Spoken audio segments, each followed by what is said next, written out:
Nós vamos falar de uma passagem que é muito famosa, que é muito utilizada de forma equivocada no sistema religioso, a visão de Pedro em Atos capítulo 10.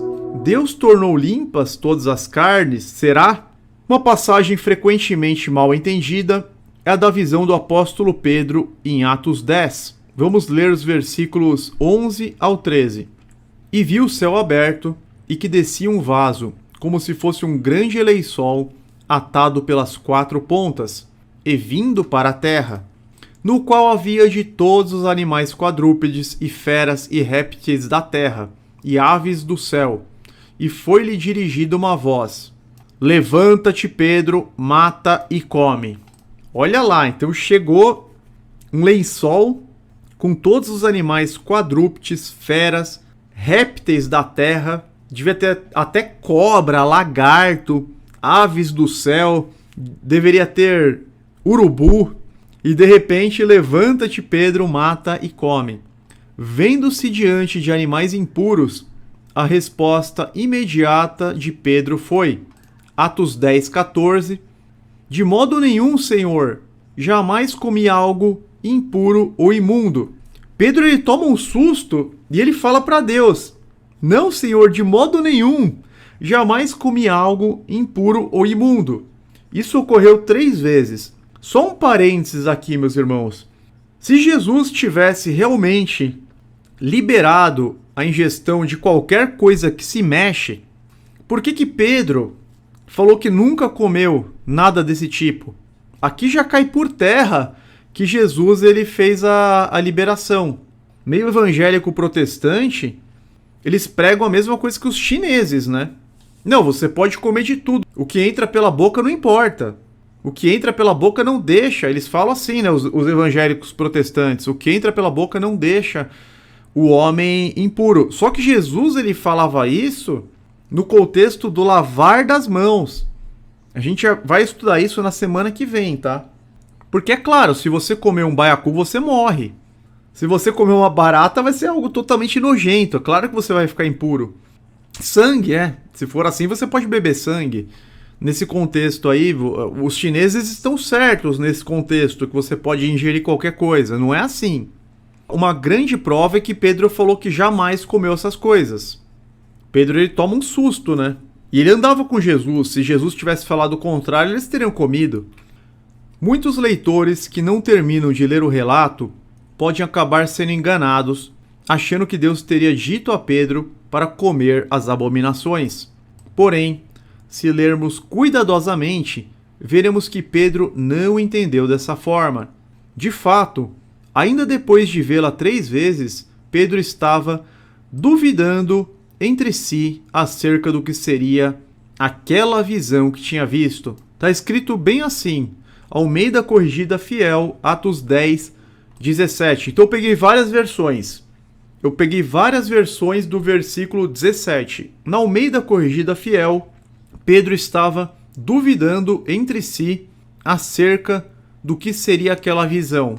Na Bíblia NVI, Pedro estava refletindo no significado da visão. A gente percebe, meus irmãos, que ele não estava entendendo o que podia ser aquilo. Porque o profeta de Deus, muitas vezes, ele tem uma visão simbólica.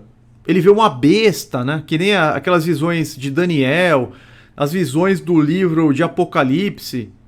Vê animais horríveis, né? Com 4 cabeças, 3 olhos. Eu vi uma besta subindo do mar, eu vi uma besta surgindo da terra, vê uma estátua. E aí o profeta ele fica tentando entender o que significa aquilo. E era o que estava acontecendo com Pedro. Ele sabia que não era para comer. Ele sabia que aquilo era abominação a Deus, então ele estava refletindo. Pedro estava refletindo no significado da visão. É o que está escrito aqui, Atos 10, 17. Eu estou lendo o versículo. Na King James está da seguinte forma: estando Pedro duvidando em si mesmo sobre o que significaria a visão que ele tinha visto, então os evangélicos protestantes, eles falam que isso aqui era uma visão para comer carnes imundas. Mas o apóstolo Pedro não. O apóstolo Pedro ele estava meditando, ele estava refletindo o que poderia ser aquela visão, o que será que aquilo significava. Na Bíblia de Jerusalém, o versículo 17 está assim: enquanto Pedro, no seu íntimo, hesitava sobre o significado da visão que tivera, ele estava hesitando sobre aquela visão, ele estava pensando assim, por que será que Deus me deu essa visão? O que será que isso significa? E a passagem continua dizendo, versículos 19 ao 20, enquanto Pedro ainda estava pensando na visão, olha, ele não parava de pensar, ele ficou com aquilo na cabeça. Engraçado, a gente já está mais para frente, a gente já está no versículo 19.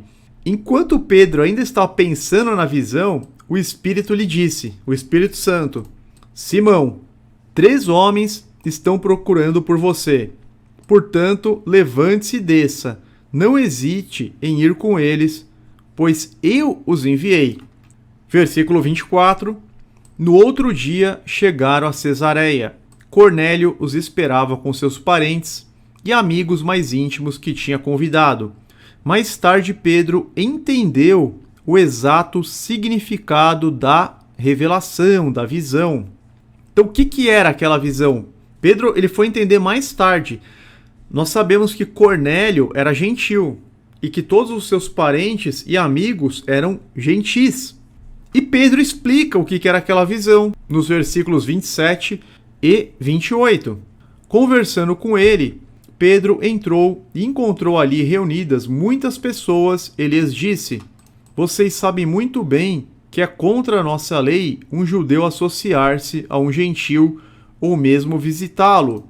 Mas Deus me mostrou que eu não deveria chamar impuro ou imundo a homem nenhum. Não tem nada a ver com comida, meus irmãos. Mas Deus me mostrou que eu não deveria chamar impuro ou imundo a homem nenhum. Ou seja, a visão referia-se exclusivamente ao ingresso do povo gentil à Igreja de Deus, não tendo qualquer relação com o consumo de carnes imundas. Tais visões são muito comuns na Bíblia. A estátua de Daniel 2 não era realmente uma estátua, mas sim impérios dominantes ao longo das eras. A besta de Apocalipse 13:2 não era literalmente um leopardo com pés de urso e boca de leão, mas sim o antigo Império Romano. É normal que os profetas tenham esses tipos de visões simbólicas. Dando-se em conta do verdadeiro significado da visão, Pedro batizou os primeiros gentios que Deus chamou à igreja, quais sejam o centurião Cornélio e a respectiva família, como nós vemos nos versos 45 a 48. O contexto confirma claramente que a visão divina não era sobre comida. Referia-se exclusivamente a pessoas. Para os líderes religiosos da época de Jesus, os gentios eram imundos. Essa ideia também havia afetado a Pedro e a outros membros da igreja. Contudo, esta dramática visão se apresentou contra tal conceito. A partir de então, os apóstolos entenderam claramente que Deus estava oferecendo a salvação a todos os povos e nações, de maneira que os gentios crentes também eram bem-vindos à Igreja de Deus. Ao invés de abolir as instruções de Deus a respeito da alimentação, o que esses versículos demonstram é que muitos anos após a morte e ressurreição de Cristo, Pedro não havia comido coisa alguma comum e imunda, como nós vemos no versículo 14. Então, essa passagem, o que ela nos prova? Essa passagem nos prova que muitos anos depois da morte de Jesus, Pedro estava mantendo na nova aliança a dieta bíblica. Isso prova que Jesus não liberou você comer qualquer coisa que se mexe.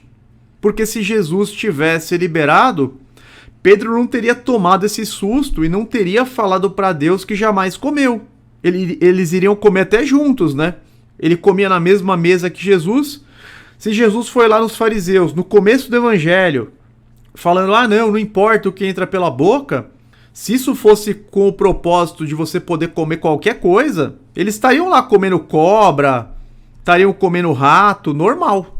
Mas não, Pedro toma um susto aqui, né? Muitos anos depois da morte de Cristo, ele jamais havia comido qualquer coisa imunda. Torna-se óbvio que Pedro não acreditava que Deus havia revogado as suas próprias leis alimentares existentes desde a fundação do mundo, nem que a morte e ressurreição de Cristo as teria tornado obsoletas. Pelo testemunho do próprio apóstolo, resta confirmado que ele continuou guardando estas leis na nova aliança, o que devemos fazer de igual modo. Da mesma forma, meus irmãos, da mesma forma como Pedro continuou guardando essa lei na nova aliança, nós temos que continuar guardando essa lei, como o apóstolo nos ensinou.